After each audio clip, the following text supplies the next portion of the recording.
E agora, com muita atenção e reverência, vamos ouvir a palavra de Deus na voz do pastor Natanael Rinaldi Filho. O Evangelho segundo a narrativa de Marcos, no seu capítulo 14, a partir do verso 32, nos diz: E foram a um lugar chamado Getsêmani, e disse aos seus discípulos: Assentai-vos aqui enquanto eu oro. E tomou consigo a Pedro e a Tiago e a João, e começou a ter pavor e a angustiar-se. E disse-lhes: A minha alma está profundamente triste até a morte. Ficai aqui e vigiai. E tendo ido um pouco mais adiante, prostrou-se em terra e orou para que, se fosse possível, passasse dele aquela hora. E disse: Abba, Pai, todas as coisas te são possíveis. Afasta de mim este cálice.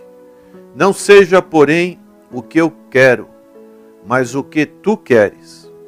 E chegando, achou-os dormindo e disse a Pedro: Simão, dormes? Não podes vigiar uma hora? Vigiai e orai, para que não entreis em tentação. O espírito, na verdade, está pronto, mas a carne é fraca. E foi outra vez e orou, dizendo as mesmas palavras.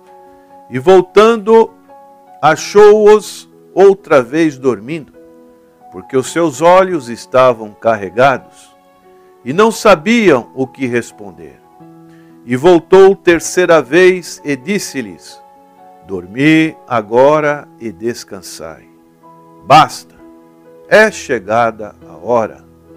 Eis que o Filho do Homem vai ser entregue nas mãos dos pecadores. Levantai-vos, vamos, eis que está perto o que me trai. Aqui encontramos o Senhor Jesus Cristo dizendo: se for possível, afasta de mim este cálice. E hoje, um grupo religioso vai dizer, quando tiverem uma comemoração, e para eles é uma espécie de ceia, e eles vão dizer: não sou digno, não sou digno. E o Senhor Jesus Cristo, Ele está dizendo aqui: afasta de mim este cálice. Era a semana da Páscoa, mais ou menos o que nós estamos vivendo nesses dias. Provavelmente uma quinta-feira, o Senhor Jesus reúne os seus discípulos no Monte das Oliveiras, um jardim que tinha esse local, o Getsêmani, que significa a prensa das olivas, do azeite. E ali, figuradamente, o Senhor também é esmagado. Naquele momento que se aproxima, o Senhor Jesus Cristo está com os seus 11 apóstolos. Está em agonia, especialmente com 3 deles mais chegados, especialmente Pedro. Ele dirige a palavra para Pedro aqui no texto lido. E o Senhor, Ele faz as suas orações dirigida ao Pai Celestial. Ele faz, por 3 vezes, Ele faz as suas petições. É uma petição sincera, direta, de coração. E ele diz que estava com uma tristeza mortal. A minha alma está profundamente triste até a morte. Uma expressão profunda. Só quando passamos por situações parecidas é que podemos observar como a alma também pode sofrer, pode sentir as situações em que a tristeza é muito grande. O Senhor estava em profunda angústia, tomando consigo seus discípulos mais chegados, começou a ter pavor e a angustiar-se, diz o texto, mostrando a sua natureza humana. E ele sentiu o pavor também. Uma verdadeira batalha espiritual, aonde o seu suor ele tornou em sangue. Isto é, sua pressão aumentou tanto que os vasos romperam-se de tanta dor. E as medidas aqui tomadas pelo Senhor Jesus Cristo nos oferecem um exemplo do que o crente deve fazer em tempos de muita angústia ou pesar. O Senhor Jesus Cristo, ele teve vitória ali no Getsêmani. Ele teve vitória sobre o pecado. Ele teve vitória sobre Satanás. Ele teve vitória sobre o inferno e sobre a morte. O grupo religioso, ele vai apresentar neste dia uma mensagem de um profeta para que as pessoas possam viver em harmonia com a natureza. Nada a ver. Vai dizer que Jesus fez um milagre para mostrar às pessoas que o mundo inteiro vai ser bom assim. Vai dizer que ele também morreu por nós. Mas por quê? Menos pelo nosso pecado, eles vão dizer. Vão dizer, por causa da morte dele, a tristeza vai deixar de existir. E todas as promessas de Deus vão se cumprir. Vai dizer que a morte de Jesus foi tão importante que ele mandou seus discípulos se reunirem todos os anos para lembrar da morte dele. Isso não está correto. Ele morreu por causa do pecado. Ele morreu e venceu o pecado. Ele morreu porque venceu Satanás. Ele morreu para vencer o inferno, para nos resgatar da ira vindoura.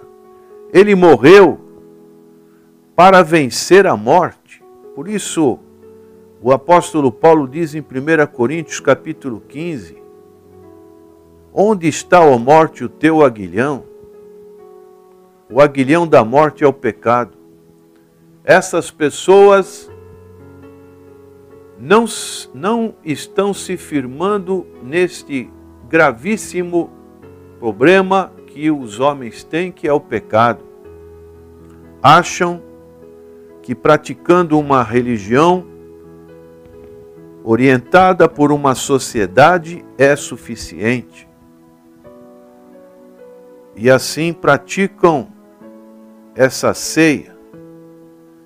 E nós vemos que o Senhor Jesus, ele pede, afasta de mim este cálice. Era um cálice que ninguém poderia participar, somente ele. Não seja, porém, o que eu quero, mas o que tu queres. Nós encontramos as lições do Getsemane, uma lição de obediência. Obediência a uma proposta de salvação que o Senhor Jesus Cristo realizou através, entregando a sua vida em favor daqueles que creem. Uma obediência, uma submissão à vontade do Pai. Abba, Pai, todas as coisas te são possíveis. Porém, o que eu quero não seja o que eu quero, mas o que tu queres. Uma lição de vitória através da oração. Uma lição de grande sofrimento. Consequentemente, uma lição de profundo amor.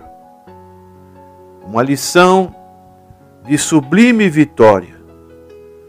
Que não foi usado armas, não foi usado palavras, mas foi uma entrega voluntária, em que, nessa vitória, essas lições do Getsemane nos mostram que o Senhor Jesus Cristo é meu substituto no sofrimento. É Ele que tomou o meu lugar, para que através dele nós pudéssemos também ter uma nova aliança com o Senhor Jesus Cristo. Por isso, neste exemplo, você, prezado ouvinte, que pode estar passando por tempos de grande angústia ou pesar, talvez uma situação ocorra na sua vida, em que você está com pavor, com grandes interrogações. O que você deve fazer? Qual o segredo? Você deve seguir o exemplo do Senhor Jesus Cristo. Voltar-se para Deus em oração. É isso que o Senhor Jesus fez. Podemos ver no verso 32, 35, e tendo ido um pouco mais adiante, prostrou-se em terra e orou. Depois, ele disse: Abba, Pai, todas as coisas te são possíveis. Depois ele disse, e foi outra vez e orou, dizendo as mesmas palavras. Se você também está passando por lutas, busque o apoio dos verdadeiros amigos. A palavra de Deus nos diz que o Senhor Jesus tomou consigo a Pedro e a Tiago e a João, pessoas leais, que realmente estão sendo afiadas, como diz o livro de Provérbios, no dia a dia. E assim, o afiamento nasce um irmão, diz a palavra do Senhor. Afirmar de coração que Deus é o Pai Celestial que cuida de nós. Abba, Pai, todas as coisas te são possíveis. Foi isso que o Senhor Jesus Cristo mostrou, que serve de modelo para as nossas angústias. E saber confiar em Deus e entregar-se à sua vontade. Entender que a vontade de Deus é soberana. Ele cuida de todas as coisas. Não seja, porém, o que eu quero, mas o que tu queres. Sendo assim, o Senhor Jesus Cristo nos mostra este exemplo. E nós devemos também vigiar. Pedro, Tiago e João, infelizmente, negligenciaram a única coisa que poderia livrá-los de um fracasso na hora da provação.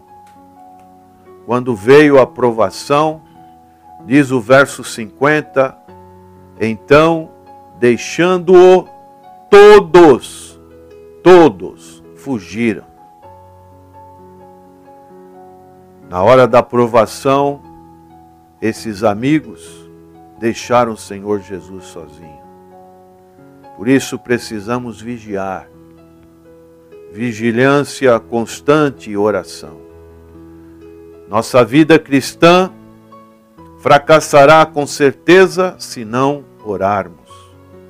Por isso, essa é a grande lição que infelizmente hoje, quando as pessoas passam por situações aflitivas, além de não vigiar, além de não ficar numa atitude de prostração diante de Deus, até passar a situação, como é que vão ter força? Assentai-vos aqui enquanto eu oro. O Filho de Deus sentia a necessidade de orar. Infelizmente, vemos hoje poucas pessoas, pouquíssimas pessoas que realmente têm o hábito de orar. Falta a disposição, falta o interesse. Que Deus possa nos dar esse interesse. E todos nós não somos dignos de tomar o cálice, mas o Senhor, quando cremos no Senhor Jesus Cristo, a palavra de Deus nos diz em 1 Coríntios capítulo 11, tomai, comei, bebei, este é o meu corpo, este é o meu sangue, que foi vertido por vós. Hoje sim, através da obra vicária expiatória do Senhor Jesus Cristo, nós podemos participar sim. Tomai, comei, não ficar falando que é indigno. Por que fala que é indigno? Porque não tem um conhecimento bíblico. Tiveram um conhecimento distorcido da palavra do Senhor. O Senhor está dando uma ordem imperativa. Tomai, comei, isto é o meu corpo que é partido por vós, fazei isto. Partido por quê? Partido porque foi através do Senhor Jesus Cristo que recebemos o perdão dos nossos pecados. Fazei isto uma ordem em memória de mim. A mesma coisa para o cálice. Este é o cálice do Novo Testamento no meu sangue. Fazei isto todas as vezes que beberdes em memória de mim. O Senhor não fala para fazer uma coisa anual, como fazem os judeus, uma vez por ano comemoram a Páscoa. Fazemos isso regularmente, mensalmente, para que realmente as pessoas que participam da mesa do Senhor possam entender, discernir espiritualmente que foi pago um alto preço para que pudéssemos ter a nossa regeneração, a nossa remissão dos nossos pecados. Porque todas as vezes, não é de vez em quando, que comerdes este pão e beberdes este cálice, anunciais o quê? a morte do Senhor, o sacrifício vicário do Senhor. Essa é a orientação para a igreja, até que Ele venha. Então um dia não vai ser mais necessário, mas esse dia ainda não chegou. Então, prezado ouvinte, que a palavra de Deus possa estar lhe orientando e que você, diante do pavor, da angústia, você possa ter o exemplo do Senhor Jesus Cristo, que pediu para que, Pai, afasta de mim esse cálice, mas não foi afastado e Ele tomou o cálice por nós. Oremos. Senhor, que esta nova aliança no Senhor Jesus Cristo, através do seu sacrifício vicário expiatório na cruz do Calvário, possa ser algo profundamente entendido na vida dos nossos ouvintes. E ao participar da solenidade da mesa do Senhor, possamos sempre renovar os nossos votos de fidelidade ao Senhor. Abençoa aqueles que estão vivendo em angústia, em pavor, que busquem, através do exemplo do Senhor Jesus ali no Getsêmani, os recursos espirituais para vencer as agruras lutas desta vida. Oramos em nome de Jesus. Amém.